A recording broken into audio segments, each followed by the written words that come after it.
Hey guys, what's going on? The Hobbyist here with the update of our closed jar terrarium. Now, you may remember last time in last video how I made a step-by-step video of how to make this closed jar terrarium, and so you can see from here that the terrarium is doing just fine. Right now I'm going to show you how I set it up. So here's what the setup looks like. I'm pretty much using an aquarium light that I don't use anymore to give light to the plants inside the closed jar terrarium. So you can see there's this really significantly long sprout in the terrarium, and actually that has been growing a lot, which is a good thing. And also our twig with the moss doing pretty well also.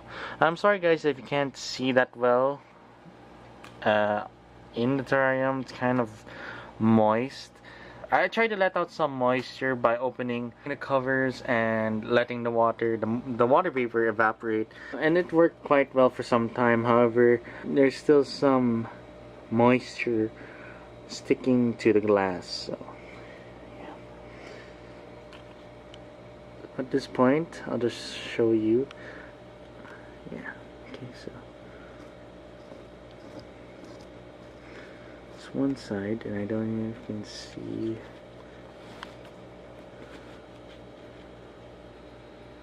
Don't know if you can see the tiny ant we have here. There's one of our tiny ants. So those are one of the tiny ants in the terrarium. I don't know if you can see, there's also a tiny springtail there. And here's the other side of the terrarium. Another angle. You can see it's still fairly green, doing really well. But I think it's really because of this light that the plants inside the moss has been able to grow well. And here's another side. That big bush of plant has been doing really well also. And you can see here some other growth, some other plant growth.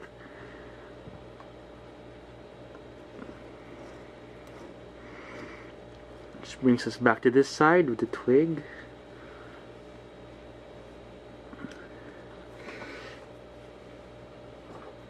Now, regarding the cling wrap,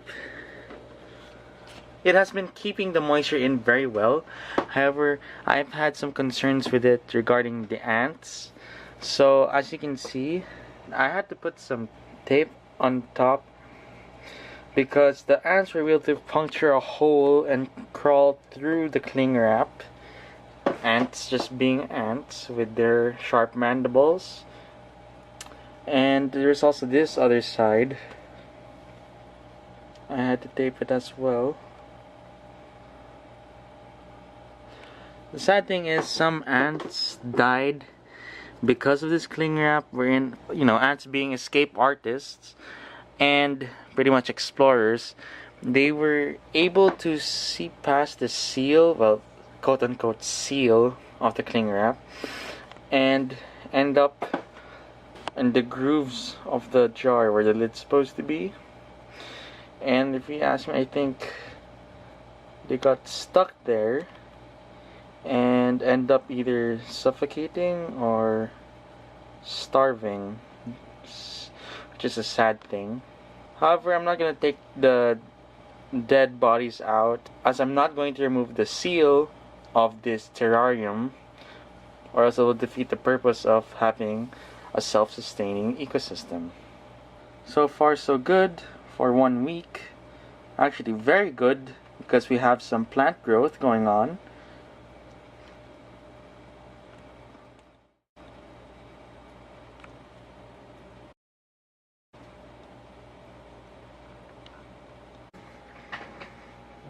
Now the thing is, I've actually been keeping a secret from you guys, and here's the surprise. I made a second mini closed jar terrarium right after I built our first closed jar terrarium.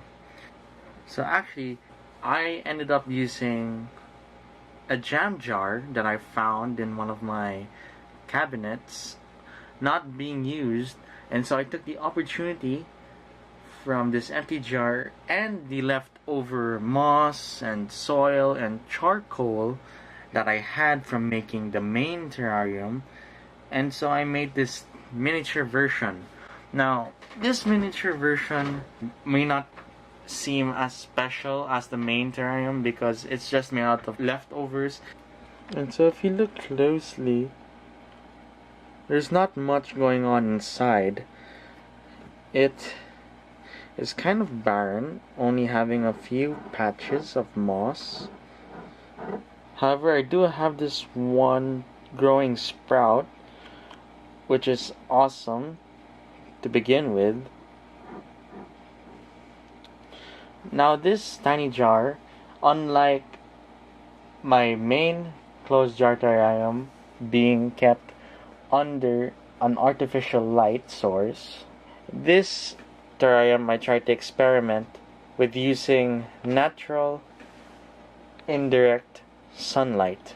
Pretty much I put this jar at the base of my window, and so I just let the daylight seep in.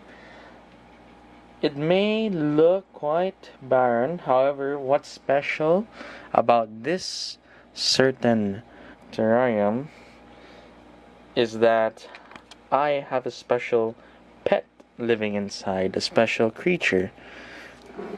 Now, I don't know if you'll be able to see him, however, if you zoom in beside my big sprout over there, you can see there's a tiny millipede. Now this was purely coincidental. I never intended to have a millipede inside my terrarium. However, I do think it is a great addition, and hopefully he will be able to survive. Well, I mean, he has been in this terrarium for about a week now, and he seems to be doing really well. I do think that there are also other springtails and other little critters in this closed jar terrarium. However, I thought that I put some other ants in here, but so far upon observing this terrarium, I have not seen any other ants crawl about, which is a bummer, but hey, this centipede is all I'm looking forward to in this tiny jar. To give you a better look of my tiny closed jar terrarium, as you can see, it's only a matter of patches of moss throughout this closed jar. However, I hope that this moss will be able to spread throughout the rest of the jar, but I do think that it already does look great this way. So that's just a quick update for you guys on my big terrarium on the right and my bonus tiny terrarium on the left. Hopefully you enjoyed this episode, and subscribe, leave a comment, and I would love to have some of those likes in this video. So put a thumbs up, and hopefully I'll continue to update you guys about what's going on with these terrariums. Hopefully they'll continue to thrive and even improve with the coming weeks. And hopefully I'll get to share a video on where I create another closed jar terrarium or even an ecosphere. So stay tuned for upcoming projects by the hobbyist, or even a fully aquatic ecosphere.